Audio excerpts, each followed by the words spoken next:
Hi, I'm Prompt Commander, and welcome to the first video of the new Prompt Command video tutorial series. I've been streaming on Twitch for over a year now, and some of my most popular streams revolve around the game Hearts of Iron 4, which allows the player to relive one of mankind's largest conflicts, World War II. Many new players have come into my Twitch chat expressing frustration with the game. They are interested in it, they do want to learn how to play it, but as with many Paradox games, this learning curve is steep. Heck, I'm in the same boat even with games like Europa Universalis and Stellaris. I really want to learn how to play them, but I just have not had the time to get into them. I start a game and I'm just completely lost, so I definitely understand the frustration. This video series is going to be aimed at new Hearts of Iron 4 players to help them get started and start learning some of the mechanics of the game in short, easy to digest videos that will hopefully get them going. So let's get started with video number 1, game setup.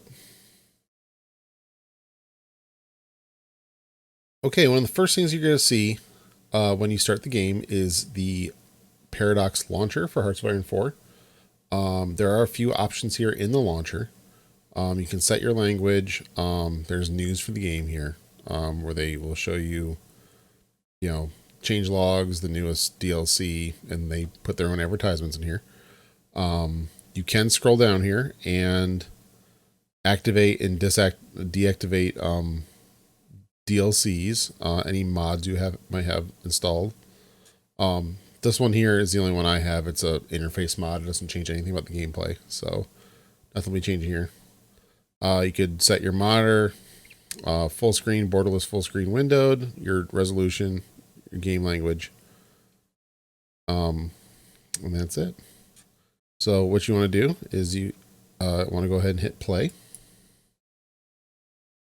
and the game will take a few minutes and load. There's going to be a series of intro screens here. We'll come back after those are done. Okay, so here's the main menu screen. Yours may or may not look different depending on what DLCs you own yourself. I have all the DLCs, so this is the background for Battle for the Bosphorus, which is the latest one as of this recording. You obviously have different social links for Paradox. Options, you can go in here and set your graphics options. Obviously depending on how good of a computer you have. A lot of people think that Hearts of Iron is a simple game as far as, the graphics aren't crazy.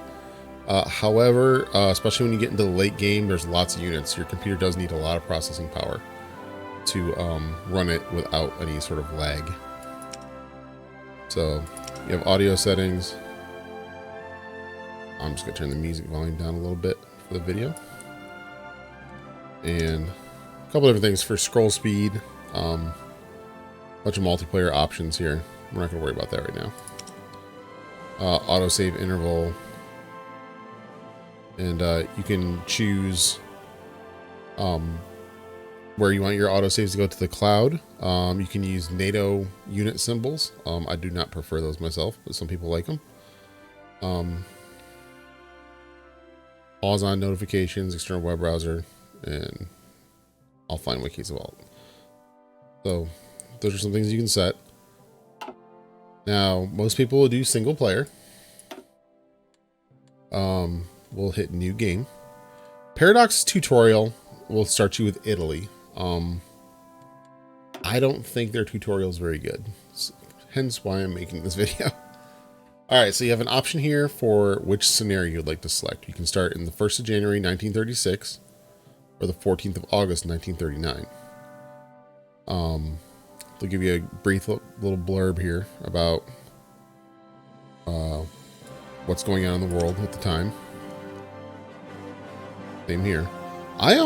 Honestly, I don't often play 1939. I always play 1936 because I really like the lead up. So we will do that. Select country screen. You'll have your major powers here at the top. And any powers you have DLC that have their own specific focus trees, they're called, will all be here. And I have all the official ones as of right now. Now, as you saw, you can click on each one and you'll see there's a small little blurb about them, and there will be some information here about what's going on in that country at the time. Like here's France, for example. Unfortunately, you can't see their whole tree. You can choose any country in the world if you want to. You don't have to even choose from these. You can hit this other countries, and then you'll hit select country, and it'll bring up a map, and you can pick any country on Earth. So if you want to play as like Costa Rica or something like that, you are more than welcome to.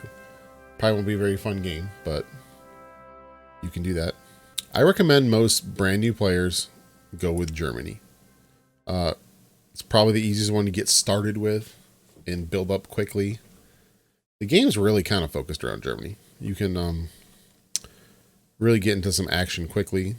I think the tutorial starts you off with Italy, because they are in a war right in the very beginning. Okay. So let's, let's go ahead and do Italy. We'll kind of make our own tutorial. All right, then they'll bring you to this screen here. You have your different options, basically going back options. You can load a save game. The main things you have to worry about are right here. Your difficulty. You can set custom game rules too. You can strengthen certain powers. You can make people more susceptible to go different directions. I usually just leave it all on default. Your option here, Iron Man mode, is important. Iron Man basically allows you to only have one save game, and it auto saves very often. Pretty much every time an event happens, it auto saves. It prevents you from, if you make a bad decision, going back and reloading a save game. Also, you must be in Iron Man mode if you're interested in getting Steam achievements and unlocking achievements. So keep that in mind. I generally don't play Iron Man mode. I'm more of a casual player. I just like to play around. And this one here is big. Historical AI focuses. If you have that checked, your powers will generally do things as they did in real life, in our timeline, so to speak.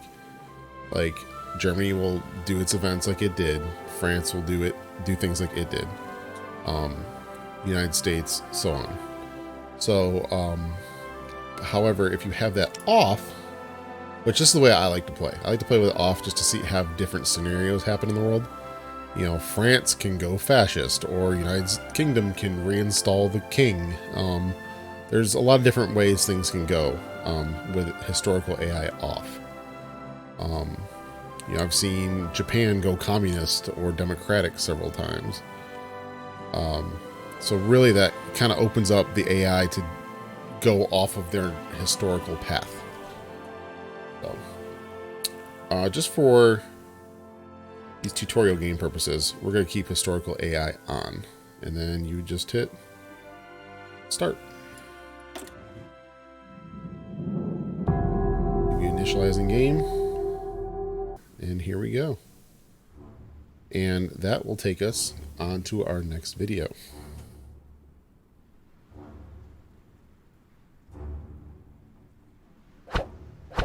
So guys, thanks for watching this game setup video. Like I said, I want to keep these videos really short, easy to click through and look through. A lot of tutorial videos out there, like 30 minutes or more. I don't want to do that. So we're going to do the next video as far as game setup once you start the game. And we'll do it with this Italian power here too, just so we're on the same track. All right. Thanks guys for watching. Twitch link is down below. Discord links are down below. Let me know if you guys need to do anything. And I stream about 3 times a week. Feel free to follow me on Twitch, pop in and ask me any questions. All right, thanks again, guys.